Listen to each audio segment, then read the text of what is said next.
Hello everyone and welcome back to another video. Today I'm going to be talking about something that I haven't actually mentioned on my channel, which is Chinese music or C-pop. I have quite a lot of favorite singers that are from Taiwan or China, but since my channel is pretty K-pop based, I haven't mentioned it that much. But today I'm going to be talking about a group that opened the door of Chinese pop to me in a way, as before them I only listened to a handful of songs and artists. That group is called 9%. 9% was a 9-member group that was formed by a Chinese survival show called Idol Producer, or in Chinese, and I'm about to butcher this name, Hao Shang Li Xi Shang. The show was aired on iQIYI, an online video platform, in January of 2018 to April of 2018. The show was set up with a similar style as Produce 101 and Mix 9, with the same voting system where viewers were supposed to determine the final lineup, although we know that there's been a lot of scandals surrounding the Korean trainee shows, but I won't get into that. Idol Producer had some very famous K-pop idols in the show as mentors, such as Lei Xiang, Jackson Wang, Cheng Xiao, and Kyung.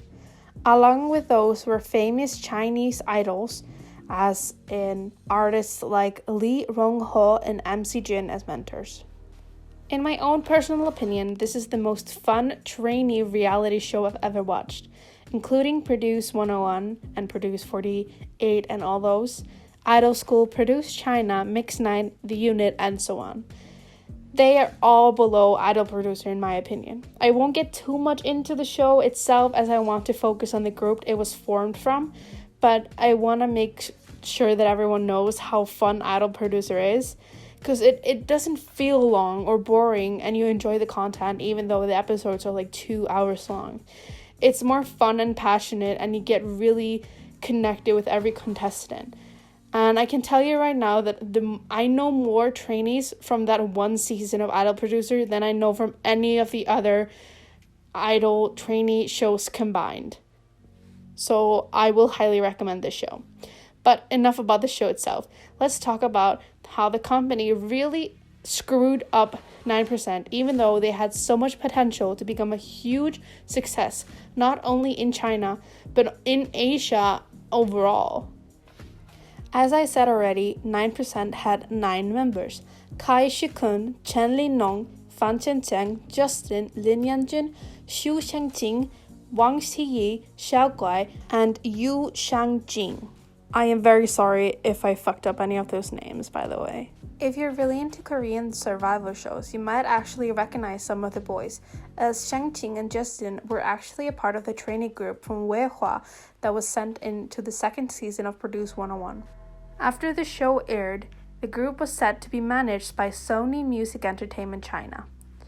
So when the show ended, they didn't actually start preparing for the debut like a lot of groups do in Korea, for example, but instead they decided to travel to America, as well as hold 17 fan meetings across China.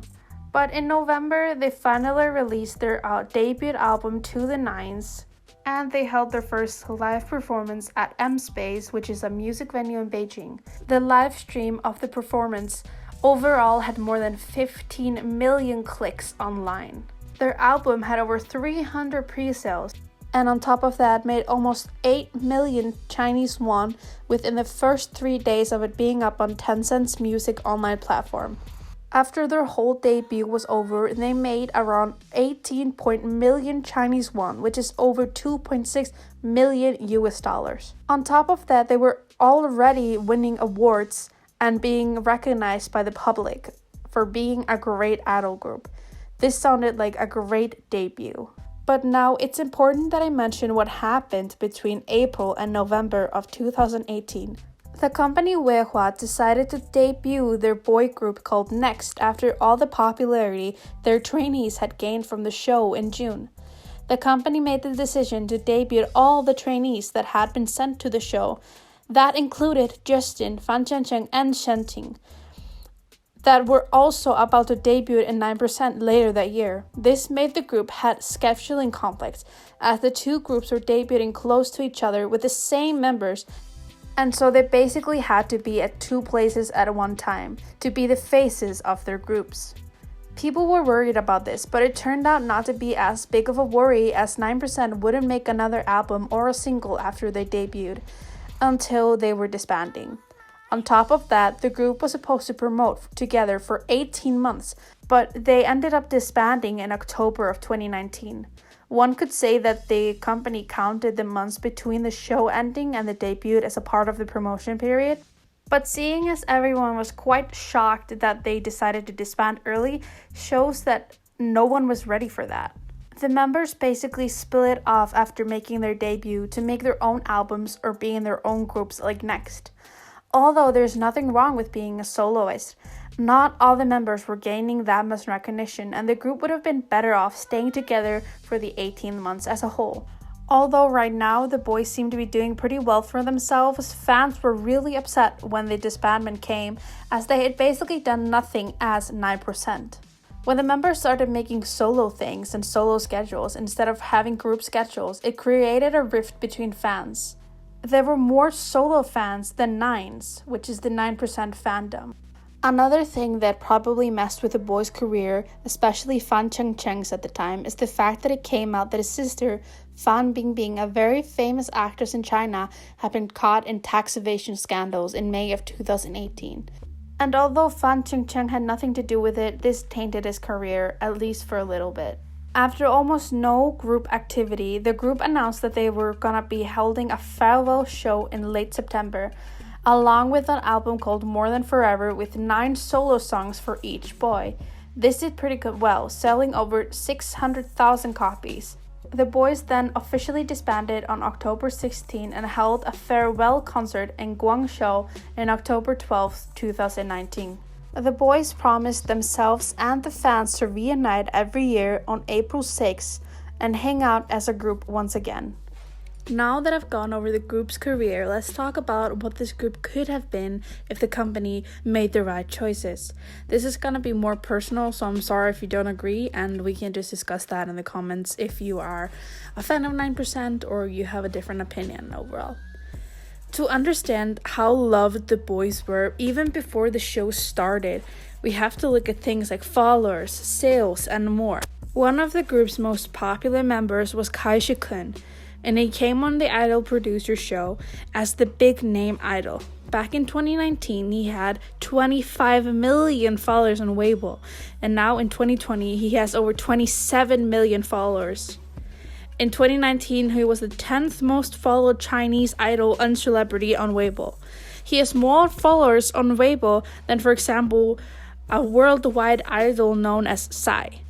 Before his solo career, he was also in a very popular Chinese group called Swin. And we know it was popular because some of the contestants even mentioned the group and made funny jokes about not knowing who Kai Shi-kun was, which sounded ridiculous to all the other contestants because everyone knew who he was. 蔡徐坤，哇，他不是 Swing 男团的吗 ？Swing， ，Swing 的 ，Swing 是啥？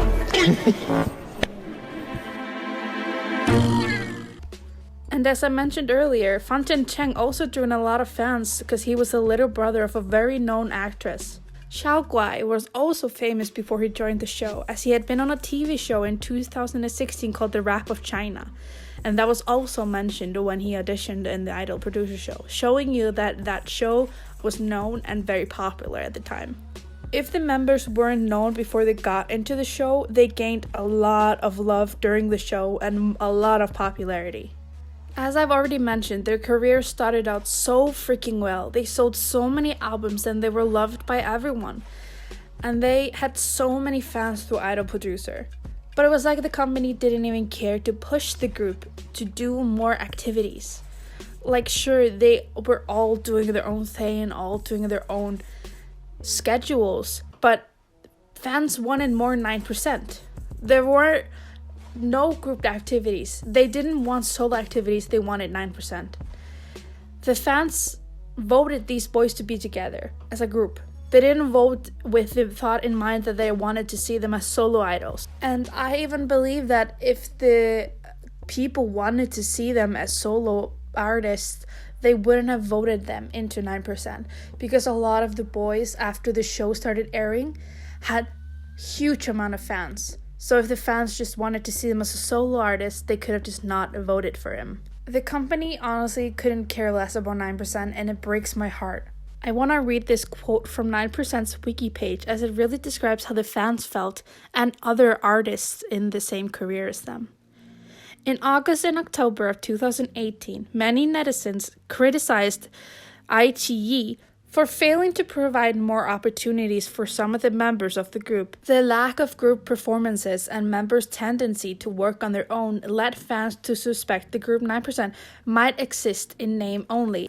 This caused some to believe that the group's company lacked a vision for the future in terms of music. Instead of producing music, individual members had been busy with their own activities, such as filming TV series and appearing on variety shows. Even a presenter, Hee Ji-young, joked on an episode of Who's the Murderer that it was very common in China for boy bands to spend a lot of time appearing on food shows. With examples like these, it's obvious to see that everyone already basically gave up on 9% when their career wasn't even over. Their company and other idols and entertainers had already given up on the idea that 9% could even be something and were making jokes about it. Don't get me wrong, I know it wasn't with malicious intent, but it just shows that everyone knew that the company had given up on 9%, and it was just sad to watch as it went down. Sadly, there isn't much we can do about 9% now, but I feel like the boys still deserve more love after being so badly treated by their company. iQIYI just recently debuted a new group called The Nine that was formed from the second season of the show.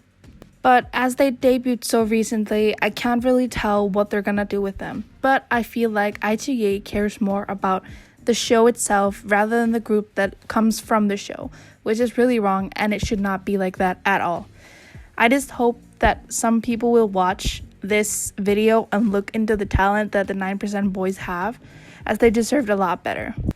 I hope you guys will take some time out of your day to listen to some of their songs. Some other stuff is on Spotify, but not all of it because China sucks at using Spotify.